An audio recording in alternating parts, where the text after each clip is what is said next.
નમસ્કાર બાળકો, માં શારદાને પ્રણામ.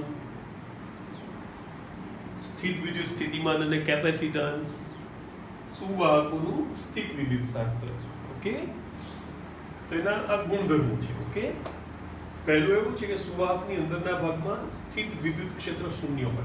સ્થિત વિદ્યુત ક્ષેત્ર હોય એટલે વિદ્યુત દ્વારા આપણે ગઈકાલે વાત કરી હતી કે એક આપણે બહારનું ક્ષેત્ર લગાડીએ હે ને, એટલે પેલા મુક્ત ઇલેક્ટ્રોન જે હતા એ લોકોનું સ્થાનાંતર થાય પોઝિટિવ તરફ.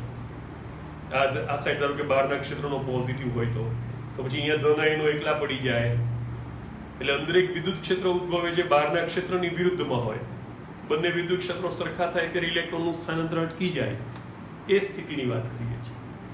બરાબર? તો અંદરના ભાગમાં વિદ્યુત ક્ષેત્ર શૂન્ય હોય એનું કારણ સમજાવું. જો આપણે ધારો કે આવું દોરીએ, આ દોર્યું છે આ રીતે, બરાબર ને? તો અંદર કોઈ ગાઉસિયન પૃષ્ઠ વિચારું તો આપણી આગળ આવું સૂત્ર છે, ખબર છે? ફ્લક્સ બરાબર integration of E dot ds, ગાઉસનો નિયમ આપણે, for total surface equals to sigma Q upon epsilon naught. પણ આજે મેં ગાઉસિયન પૃષ્ઠ વિચાર્યું, ગમે એટલું મોટું લઈશ, અંદરના ભાગની વાત કરીએ છીએ, અંદરના ભાગમાં છેક કિનારી અડાડી દઈશ પણ અંદર રહીશ તો સિગ્મા ક્યુ 0 આવશે.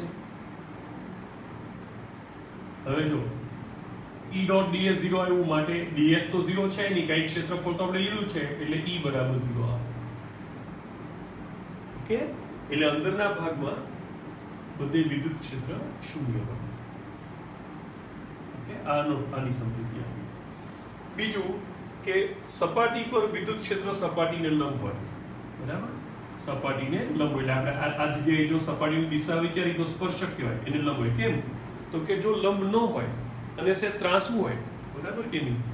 સે ત્રાંસુ હોય, ધારો કે અહીંયા આગળ દોરું છું, ધારો કે આ જગ્યાએ પ્લસ વિદ્યુતભાર છે અને વિદ્યુત ક્ષેત્ર ધારો કે આમ ત્રાંસુ હોત આ બિંદુ, તો એના બે ઘટક આવત, એક લંબ ઘટક ને એક સમાંતર ઘટક. હવે સમાંતર ઘટક વિદ્યુતભારને સ્થાનાંતરિત કરે, પણ વિદ્યુતભાર સ્થાનાંતરિત થતા નથી.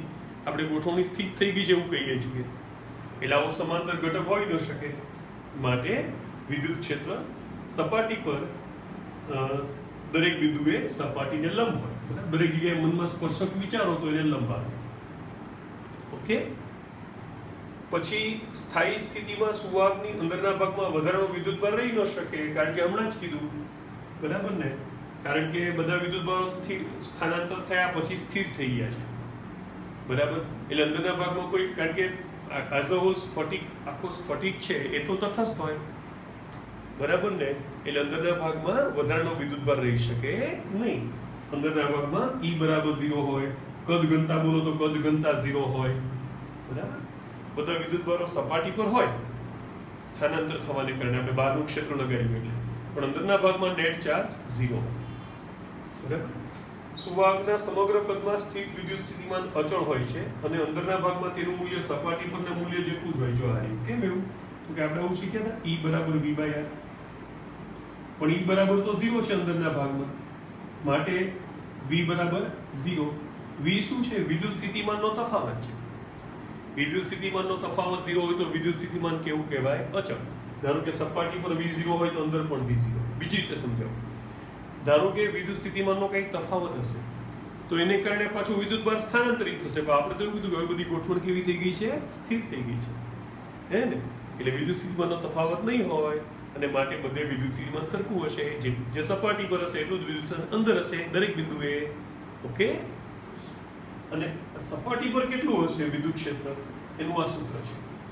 બરાબર? ચલો એ તારવી અહીંયા સમજાવ્યું છે. ધારો કે આપણે છે ને સપાટી પર એક નાનું એવું ડેલ્ટા S જેટલું ક્ષેત્રફળ લીધું અને એને ઘેરતું એક ગાઉસિયન પૃષ્ઠ વિચાર્યું, જે પેલું ટીકડીઓ નાખવાના બોક્સ જેવું લાગે છે ને, પી બોક્સ કહેવાય, નાનું એવું નળાકાર. બરાબર? એવું આપણે ગાઉસિયન પૃષ્ઠ લીધું. હમણાં કીધું જ છે કે વિદ્યુત ક્ષેત્ર લંબરૂપ એટલે પહેલા દોરી કાઢ્યું, વિદ્યુતભારની પૃષ્ઠ ઘનતા લીધી સિગ્મા. બરાબર ને? તો હવે આપણને ખબર છે આ જ સૂત્ર આપણું જે હતું, બરાબર કે નહીં? તો અહીંયા E અને ds સેમ ડાયરેક્શનમાં છે એટલે cos 0 બરાબર 1 આવે. ds નો ડેલ્ટા s રાખીએ એકોર્ડિંગ ટુ ટેક્સ્ટ, ds રાખો તો ચાલે. તો E into delta s equals to sigma q upon epsilon naught. પણ આપણને ખબર છે કે પૃષ્ઠ ઘનતાનું મૂલ્ય, તમને એમ થાય સર મૂલ્ય કેમ બોલ્યા? તો કે વિદ્યુતભાર ધન પણ હોઈ શકે ને ઋણ પણ હોઈ શકે, એટલે આપણે અત્યારે એનું મૂલ્ય ધ્યાનમાં લઈએ તો બરાબર વિદ્યુતભારના છેદમાં ક્ષેત્રફળ માટે વિદ્યુતભાર એટલે આની અંદર રહેલો વિદ્યુતભાર અત્યારે પોઝિટિવ લીધો છે બરાબર sigma mode of sigma into delta S કે અહીંયા મૂકી દઈએ બરાબર ને સમીકરણ 1 માં મૂકતા સમીકરણ 1 માં મૂકતા